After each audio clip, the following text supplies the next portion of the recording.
Good morning students. आज हम discuss करेंगे चैप्टर नंबर 3 पॉलिटिकल साइंस का, जो है पॉलिटिक्स ऑफ प्लान्ड डेवलपमेंट। इसको समझने के लिए हम केस स्टडी की हेल्प लेंगे। उड़ीसा जो है उसकी हम केस स्टडी की हेल्प लेंगे, जिसमें हमें कुछ बातें हैं इस केस स्टडी में। पहली ये बात कि उड़ीसा में आयरन और बहुत है, आयरन और के रिजर्व्स हैं वहाँ। कच्चा लोहा वहाँ मिल जाता है, लोहा इस्पात वहाँ मिल जाते हैं। तो गवर्नमेंट ने वहाँ पर ये कोशिश की कि इसका बेनिफिट उठाया जाए, और एक MOU मेमोरेंडम ऑफ अंडरस्टैंडिंग जो साइन किया स्टील मेकर्स के साथ, डोमेस्टिक और इंटरनेशनल जो इंडस्ट्रिस्ट हैं उनके साथ ये डील की।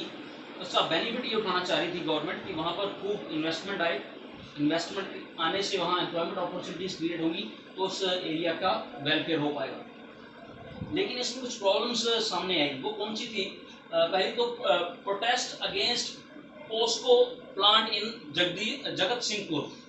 जो जगत सिंहपुर में पोस्को प्लांट लगा था स्टील प्रोड्यूस करने का, वहाँ पर जो ट्राइबल पीपल्स हैं उन्होंने उस चीज़ का विरोध किया, क्योंकि वो उनको वहाँ से विस्थापित होना पड़ना था, अपनी जगह छोड़कर दूसरी जगह जाना पड़ना था। उन जो ट्राइबल पीपल्स हैं उनके लिए ये एक बड़ी प्रॉब्लम थी, इसलिए उन्होंने इस चीज़ का विरोध किया।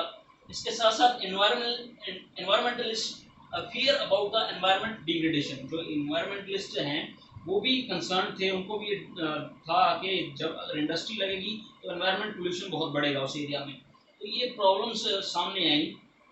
पर इस कॉन्फ्लिक्ट को, इस जो आपस का जो प्रॉब्लम्स हैं, इनको सॉल्व करने के लिए क्या हल क्या है, इसके लिए हम जाते हैं नेक्स्ट टॉपिक जो है पॉलिटिकल कंटेस्टेशन। वो क्या है कि अब जो ये विरोधाभास खड़ा हुआ है कि एक तरफ गवर्नमेंट वेलफेयर करना चाह रही है, डेवलपमेंट करना चाह रही है, दूसरी तरफ कुछ लोग उसके अगेंस्ट भी हैं, तो इसका सोल्यूशन कैसे हो? तो सोल्यूशन के लिए पीपल्स पार्टिसिपेशन होना चाहिए। पहली बात कि लोगों को जागरूक किया जाए, लोगों को इन्वॉल्व किया जाए, ताकि वो इनके बेनिफिट्स को समझ सके। फिर दूसरी बात जो आती है advice from economist and environmentalist.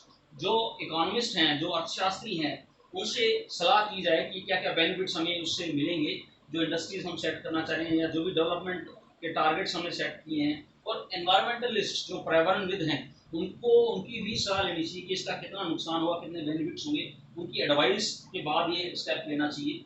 उसके बाद final decision must be political.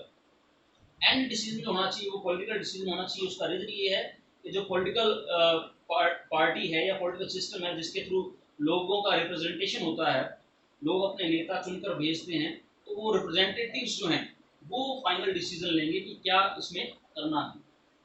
अब हम थोड़ा आगे बढ़ते हैं, डेवलपमेंट को समझते हैं कि डेवलपमेंट है क्या एक्चुअली।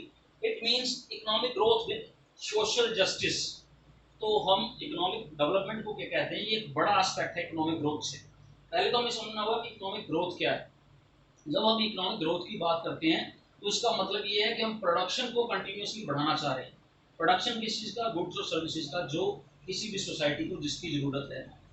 प्लस इसमें हमने और क्या ऐड किया? इकोनॉमिक ग्रोथ के साथ साथ सोशल जस्टिस।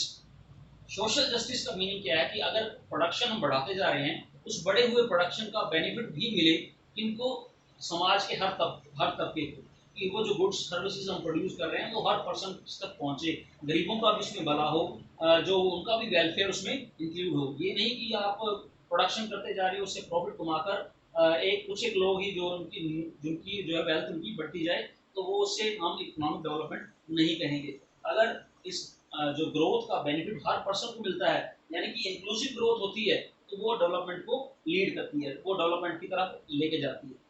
अब हम बात करते हैं कि जब हम इंडिपेंडेंट हुए, आज़ाद हुए, उस समय जो इंडिया था उसके पास दो ऑप्शंस थे कि इकोनॉमी को कैसे चलाया जाए, कैसे डेवलप किया जाए। एक ऑप्शन था कि कैपिटलिस्ट इकोनॉमी बना ले इंडिया को, दूसरा था सोशलिस्ट इकोनॉमी बना ले इंडिया को।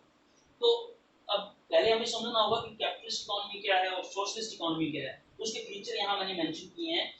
कैपिटलिस्ट इकोनॉमी की जब हम बात करते हैं तो उसमें ओपन कंपटीशन की बात आती है। ओपन कंपटीशन का मतलब ये, इसमें जो इसके सपोर्टर हैं वो ये कहते हैं कि गवर्नमेंट को जो है जो खुला छोड़ देना चाहिए, जो प्रोड्यूसर्स हैं उनको, कि वो जिस भी तरह से प्रोडक्शन करना चाहें वो अपना डिसीजन लें। जो प्राइवेट जो इंडस्ट्रीज हैं जिनके पास अपने रिसोर्सेज हैं वो अपने रिसोर्सेज को यूज़ करके जितनी मर्जी वेल्थ वो प्रोड्यूस करें, तो और कंपटीशन हो उनमें कि ज़्यादा से ज़्यादा जो अच्छा माल तैयार करके ज़्यादा कस्टमर को अट्रैक्ट कर पाए और वो अपना ज़्यादा प्रॉफिट कमा पाए, इसकी खुली छूट होनी चाहिए। दूसरा पॉइंट इसका क्या है कि नॉन इंटरफेरेंस ऑफ गवर्नमेंट, कि गवर्नमेंट की इसमें दखल अंदाजी नहीं होनी चाहिए, गवर्नमेंट पॉलिसीज ना बनाए कि कैसे प्रोडक्शन किसको करना है, कितना करना है, क्या करना है। ये सारे डिसीजन जो है इंडिविजुअल्स खुद ले लें, बजाय कि गवर्नमेंट इनको डिसाइड करे। तो उसका एग्जाम्पल भी हम देख सकते हैं, यूनाइटेड स्टेट्स ऑफ अमेरिका जो है वो इसका एग्जाम्पल है, वो एक कैपिटलिस्ट इकॉनमी है। और दूसरी तरफ अगर हम बात करें सोशलिस्ट इकॉनमी की, तो उसमें मेन मोटिव जो रहता है वो होता है सोशल वेलफेयर, इस पुअर पर्सन जो है उनका बेनिफिट हो सके, जो लेबरर्स हैं उनका बेनिफिट हो सके, सोशल वेलफेयर क्रिएट हो सके। और नेक्स्ट है फीचर जिसका कंप्लीट कंट्रोल। तो सोशलिस्ट इकॉनमी बिल्कुल ऑपोजिट है कैपिटलिस्ट इकॉनमी के, जिसमें कि कंप्लीट कंट्रोल है। किस चीज़ के ऊपर कंट्रोल है कि जो भी डिसीजन लेने हैं कि what to produce, how to produce, for whom to produce, क्या बनाना है, कितना बनाना है और कैसे बनाना है, ये सारे डिसीजन गवर्नमेंट अपने तरीके से लेगी। सारे के सारे रिसोर्सेज जो हैं गवर्नमेंट के अंडर रहेंगे, ना कि जैसे हमने उसमें देखा कैपिटलिस्ट इकॉनमी में, उसमें प्राइवेट सेक्टर जो है वही चलाएगा सब कुछ। तो हर डिसीजन उसमें प्राइवेट सेक्टर लेता था, लेकिन इसमें गवर्नमेंट सेक्टर लेता था। तो यहाँ पर इसका एग्जांपल क्या है, यूएसएसआर, या फिर फॉर्म इसकी यूनियन सोवियत सोशलिस्ट रिपब्लिक्स, जो रशिया एक जमाने में था, जो बाद में जो यूएसएसआर टूटा उसमें से रशिया एक अलग बड़ी कंट्री बन के सामने आया और छोटे छोटे कई देश इसमें से निकले यूएसएसआर में से। तो ये एग्जाम्पल है सोशलिस्ट इकोनॉमी का।